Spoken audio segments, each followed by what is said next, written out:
আজ 18ই আগস্ট ঐতিহাসিক নানকার কৃষক বিদ্রোহ দিবস। 1949 সালের এই দিনে ব্রিটিশ আমলের ঘৃণ্য নানকার প্রথা ও জমিদারি ব্যবস্থার বিরুদ্ধে সংগ্রাম করতে গিয়ে বিয়ানীবাজারের সানেশ্বর ও উলৌরি গ্রামের মধ্যবর্তী সুনাই নদীর তীরে পাকিস্তান সরকারের ইপিআরের গুলিতে ঝরে পড়ে 5টি তাজা প্রাণ।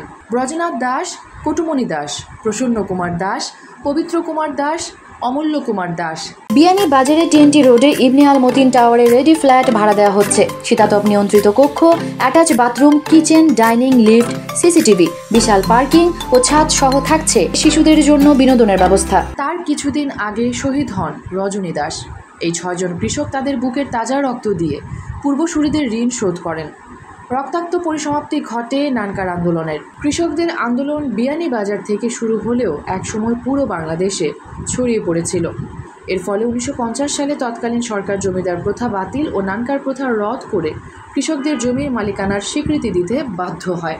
আজ রোববার সুনাই নদীর তীরবর্তী সানেশ্বর উলৌরি গ্রামের মধ্যবর্তী স্থানে নানকার স্মৃতিসৌধে স্থানীয়রা শহীদদের স্মরণে পুষ্পার্ঘ্য অর্পণ করে যথাযথ মর্যাদায় 75তম নানকার বিদ্রোহী দিবস পালন করেন। বাঙালি জাতির সংগ্রামের ইতিহাসে বিশেষ করে অধিকারহীন মানুষের অধিকার প্রতিষ্ঠার জন্য যে সকল গৌরবমণ্ডিত আন্দোলন বিদ্রোহ সংগঠিত হয়েছিল তার মধ্যে নানকার বিদ্রোহ অন্যতম।